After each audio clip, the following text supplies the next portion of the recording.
blood matchup, and how far back y'all go? We go back a long way. Brad was the coach at Dodge City when we recruited Art Long.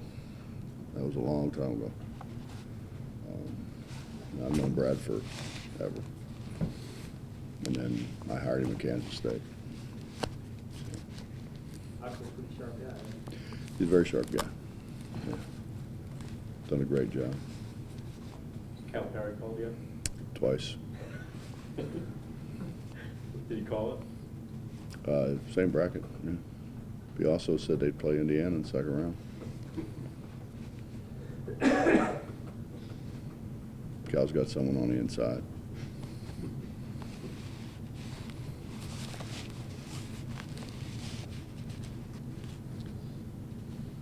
We talked about the head coach. Do you know anything about this Stephen F. Austin team this year? I know they run the pinch post offense. I know a little bit about Walkup, who's their best player. But other than that, no, I don't. I will tomorrow, but I don't right now.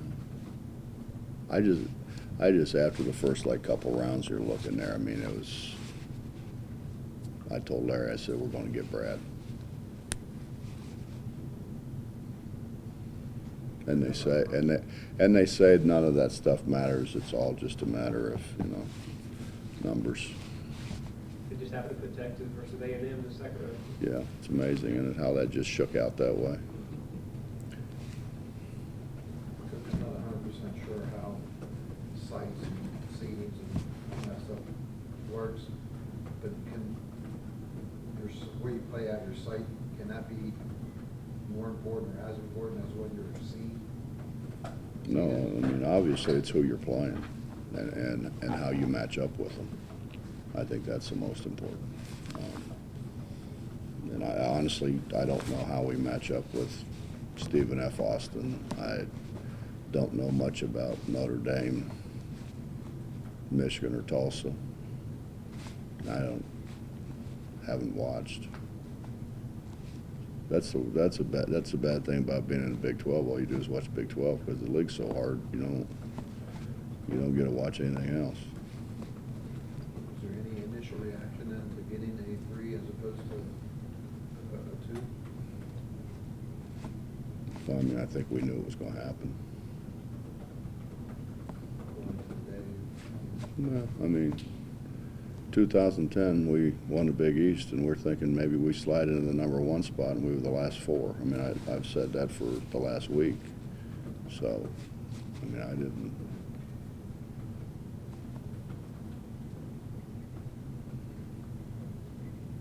I mean, think about having 8 starters back from a Sweet 16 team that beat Maryland, who in the preseason was ranked #1 by a lot of people, and we didn't even get a vote. For some reason, they think we can't play. I guess what I'm asking, I mean, you guys finish ahead of Oklahoma in the standings, beat them in the tournament, and they get a 2, you get a 3. Yeah, they beat us 2 out of 3. They beat us 2 out of 3. They've been ranked, if that matters. They say it doesn't, but they've been ranked higher than us, for the majority of the year. And, I mean, they're a good basketball team. I mean, it's not. That's kind of splitting hairs, really. How important was it to get the Friday, Sunday, rather than the Thursday, Saturday, to get that extra day of rest before playing the first round? I don't know. I won't know until till we get to the round of 16, because they don't. That used to be if you were Friday, Sunday, you're Friday, Sunday all the way to the Final Four, and if you're Thursday, Saturday, you stayed Thursday, Saturday. Well, last year we were Thursday, Saturday, 9 o'clock tip, 9 whatever it was, something. Friday, Sunday, that's what I meant to say. But what is a 9 something tip, right? 9 something tip, and then we got a bus back, and then we turn around and play on Thursday when Kentucky, which it wouldn't have made. It would have made a little bit of difference, but not that much. But had it been a more equal game, They play at noon on Saturday in Louisville. And they bus home on Saturday. They're home Saturday having dinner. And we haven't even tipped off yet, a day later. You know, so it depends. To answer your question, I don't know. How's that? More importantly, might it better be where you are with West Virginia fans in the stands as compared to Kansas City, a situation like that? Well, that's providing they can get tickets, Bob. Are you buying them for them? I would buy a bunch if I could, but I don't think I can. I mean, we only get so many, and I think unless they really get on StubHub, it's about the only way they're going to get tickets, I would think. I mean, I'm sure our people would love to. They love going to New York, but love watching the Mountaineers too. But there's just not. You know, StubHub's the only way to get tickets.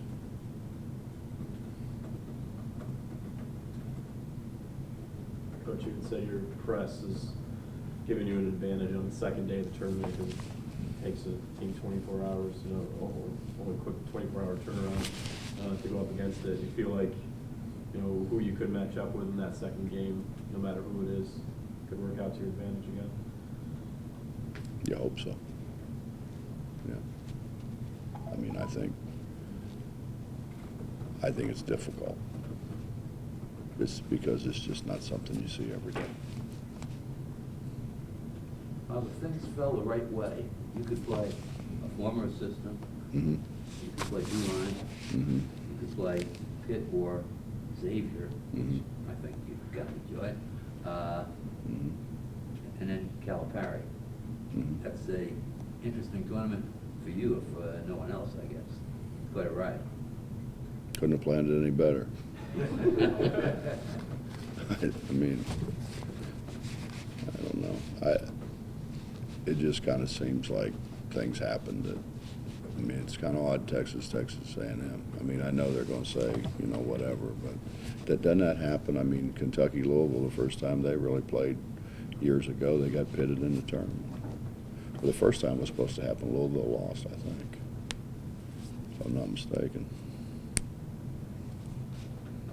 Is it advantageous to have some guys that are from the area playing, or is that a distraction? Is there added pressure there with Tariq and Jayshawn and Tavon? Depends. Yeah, the ticket thing is really hard for them. It's really, really hard for them. And I can tell you in 90, whenever that was, 5 maybe, we played in Lexington, and Darnell Burton was from Lexington. Darnell Burton is, I'm sure still one of the top 10 scorers in school history, and didn't make a field goal. No, he made one field goal. He was trying to throw a lob from half court and banked in. Was the only field goal he had. He was our best shooter. I think he was our second leading scorer. That was the only field goal he made in 2 games. And just played, you know, I thought played really tight playing at home, you know. So it depends on the person. You know, some people put too much pressure on themselves, and other people enjoy it, you know. Anything else? Last year NCAA tournament, Devon's play kind of took, you know, a bump up during the postseason play. Obviously, he's gotten off to a pretty good start this postseason. Would it be unfair to expect him to kind of step it up again at a postseason? No, we expect him to, but I mean, again, Justin, there's no way of telling. I didn't think we'd come out and shoot it as bad as we shot it. You know, I didn't think we'd miss all the layups that we missed. I didn't think we'd come down 3-on-1 and throw it right to them, and they went down 3-on-0 against us, and you know, I just didn't think any of that stuff would happen, and it happened. I mean, the encouraging thing is they shoot 60% from 3, we shoot 13. We force 20 turnovers, but then give it back to them 20 times. And we still, you know, we've got pretty much a layup and one and we miss the layup and we miss both free throws and it's a 4-point game. They come down, we don't make a rotation. We're late on a rotation. No, we didn't make it. We were late on a rotation. They get a 3-point play. And then they come down and have a hard time finding a shot and 3 seconds on the shot clock. And they shoot in a 3, and all of a sudden what would have been or could have been a 1-point game is a 10-point game. I didn't expect that to happen, but it happened. Focus on any of that stuff, or show them that stuff this week, or just completely just wipe the slate? Now we're going to show them just the rotations so they understand what we're, I think sometimes when they see it, it helps them. Bob, how do you get better at transition? That seems like something you've been mentioning for quite some time now. Recruit someone that can pass. I don't know. We spend time on it, but we're not very good at it. Is the comment to that just maybe too fast, or you guys play so fast defensively, it's not easy to slow down? You're still like that. I think there's a lot of things. I think vision. You know, we're better than we were. I mean, to think about it, a couple years ago, we had a guy dribble all the way underneath the basket and go to shoot a thing, shot it on the wrong side of the basket. Twice did that. So we're not that bad yet. But I think you're neck deep in your own team through the season, but how cognizant are you of what Underwood has going down at SFA when they're having the kind of season they're having? And do you even have time to text or communicate with them during the season, or is it just a... no, I generally listen to Brad like once every couple weeks. Yeah. Brad's a really good guy, really good guy. He's done a great job. I think he may have the most wins. What's this? His third or fourth year. I think at one time, I know he had the most wins of any coach ever in their first 2 years in college basketball. Pretty good. Did he need that legitimacy coming from the JUCO ranks and get the job at K-State, things like that? I mean, is that the first step in sort of helping advance good? He just needed a break. I mean, he's like a bunch of us. He was at Dodge, and I forget, he was at Eastern Illinois, I believe it is, for a long time as an assistant. And then he went to Daytona Beach. And he was at Daytona Beach when I hired him at K-State. He was phenomenal for me. You know, one, he's a heck of a coach. Two, he's just a terrific person. And he was a K-Stater. He's a K-State grad. And, you know, to bring one of their own home is, you know, that's a lot like it is here. You know, you kind of root for your own. And so he was phenomenal for me.